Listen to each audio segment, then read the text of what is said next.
Yes. Any guesses what's inside these 4 boxes right here? If you guessed my new Whitlock's wood-fired blacksmith forge, you would be correct.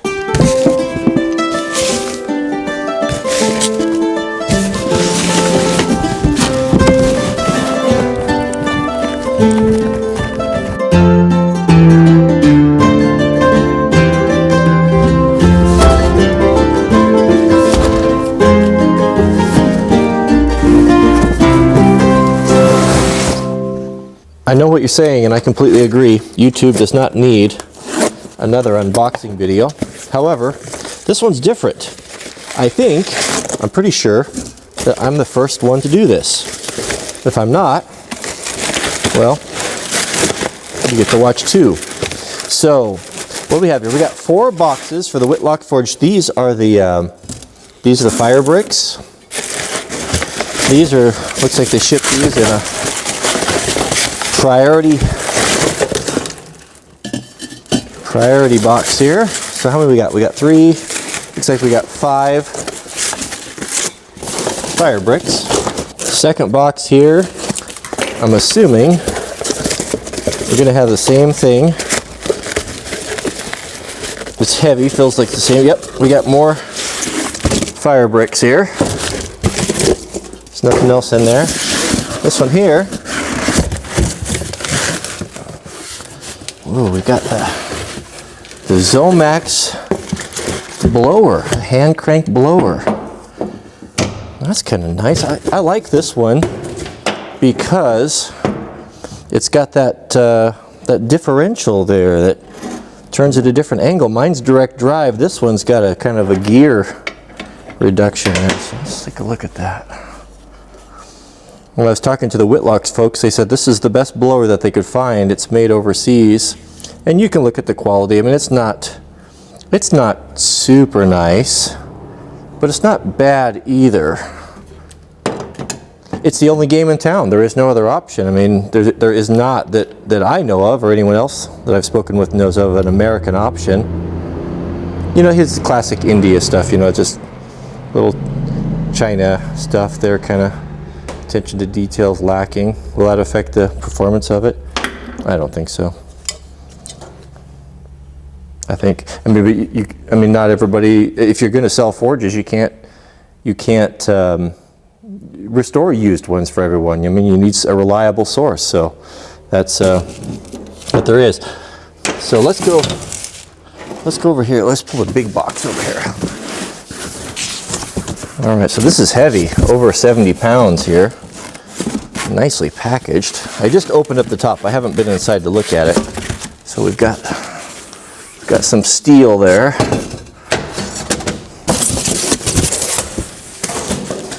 What's this here? Got some accessories there. Ooh. Here's the body. Oh, nice. Oh, I know what that stuff is. It's a stand. You can see the wheels in there. How nice is that? Stand. Oh, goodness. Make it easy. Getting excited here and I mess something up. All right, so what we got in here? Is that it? We got some foam pieces. We're gonna use, is that part of the forge? I don't know. We probably ought to get the instructions. Usually I like to muddle through it for a while before I look at the instructions, but it might, maybe we should do that. So in my eagerness to look inside the box when it first arrived, I took the instructions out because, well, you know, I just had to, and of course I've misplaced them. So we're gonna have to do it without those, so we're on our own. I think we can figure it out. It looks pretty straightforward. This is really great to have a stand. You know, I've been kind of stuck where I was at with my old blacksmith forge, and there's been times where it would have been kind of nice to go outside, get out of the, you know, it's just nice to work outside, get out of the gloomy shop. But I wasn't able to do that because I was my forge was holding me hostage. This has got wheels on it. I'll be able to take it. Not only that, but you know, I always thought it would be kind of fun to, once I get a little bit better and some knowledge, to go to those threshing bees and such, and do demonstrations.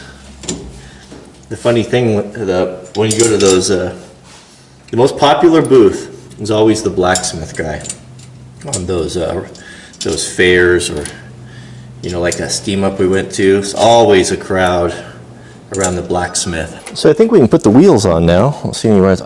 When you're putting stuff together, don't tighten it up until you get to the end, unless of course it's something that you're not going to be able to get to. You want to be able to have some adjustments. It's got these washers here. Those go on there. We've got cotter pins to keep those wheels on. That's not the right way to do it. Let's put it over here. Do things properly. There we go, that's nice. Little washer on there, that's attention to detail. I might have forgotten to put that on there. Okay, I don't see any more holes in the stand, so I think we're pretty safe to go ahead and tighten this up. It looks like there's 4 holes on the top to sit the forge in it. As far as I can tell, everything else mounts to the forge itself. We can place the forge on the stand here.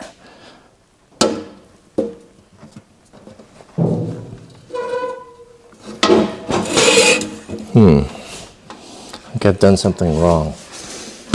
I'm sure when I put this on, it was too short.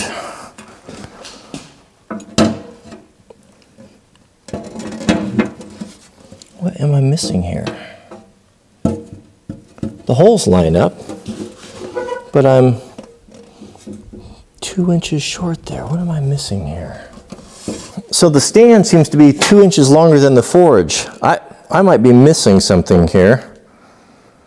Let's give Whitlock a call and see what they say. Hi, you've reached Tammy's phone. I'm sorry I couldn't take your call. All right, plan B.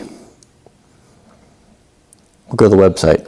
All right, so are the instructions on here? We can get a picture and see what I'm doing wrong here. Let's see, menu. It's not very helpful. Here we go.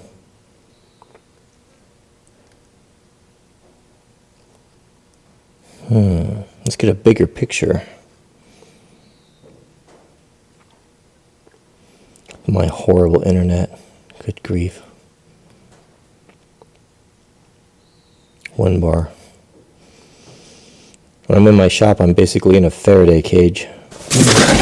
I can't imagine I'm missing a piece.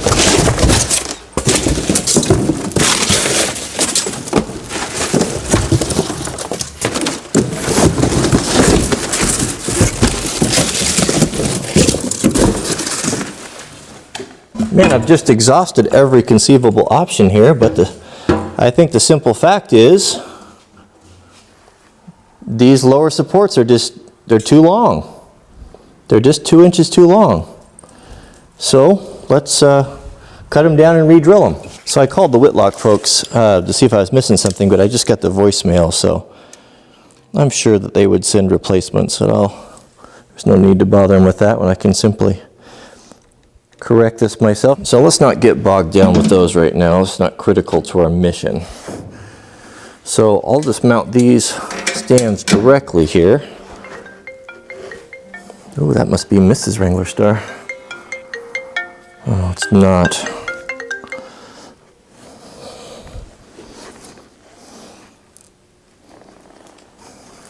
It's always disappointing. Okay. I don't know why I have such a hard time grasping the fact that this just doesn't fit. I keep thinking I'm doing something wrong here, so I'll mark these here. Cut them. It's not a big deal, but you know what? This is reality. I don't hide things on videos. I show it like it is. But the truth of the matter is, if you're planning on getting into blacksmithing and you can't sort out a little issue like this, then you're got big problems. So don't beat up on the Whitlocks for this little issue. It's not a big deal when manufacturers have issues. What it all comes down to is how they handle them. I had an email waiting for me first thing this morning, and the corrections have been made. They would have easily taken care of it. I said, nah, don't worry about it. So it's a non-issue. We all make mistakes, and it's a insignificant thing. So what else was there? I was going to share something with you. Oh, so we have some house guests coming. They're going to be spending a couple days with us, and so my time today is really limited. I was hoping to get the whole assembly done in a couple parts and those uploaded for you, and I don't know if I'm going to be able to today. I will get this one up for you, and if I can, I'll get the second part up. But I know it's kind of frustrating when you want to see something from start to finish and it just doesn't happen. But well, you know, it's just I'm sorry about that. It's just just not going to work out today. So really enjoyed the feedback from you guys on the Steam Up. I sent a copy of that video over to the event coordinator, and she was really excited, really happy. It was a funny thing that I contacted her about showing up and covering this event, and she was a little skeptical, not knowing who I was and what was this thing with YouTube. And after I met her, everything was fine, and it worked out really great. But she told me that she wanted to meet me before she gave us access to come in, because she thought that it might be just a couple 13-year-olds trying to get free access into the fair. So that was pretty funny, but that turned out really well. And I was thinking yesterday, several of you said, you know, what would be kind of cool if you could do more things like that. If you could feature people that are doing extraordinary things, or older guys or younger guys or whoever that are manufacturing and doing things the old way, and to do these type of factory tours is really interesting. If you could do more of that, that would be great. And I would like to hear about that from you. If you think that that's something we should kind of go that direction. I'm not saying change the content that we have, but just in addition to, and if you know someone in the Pacific Northwest area, Oregon, Washington, Idaho, that is doing something really extraordinary like that, let me know. I'd be happy to feature them and to help them and to share whatever they're doing if it's something that falls into line with what we like to do here. So I guess that's it. So thanks for watching, and we'll see you guys on the next video.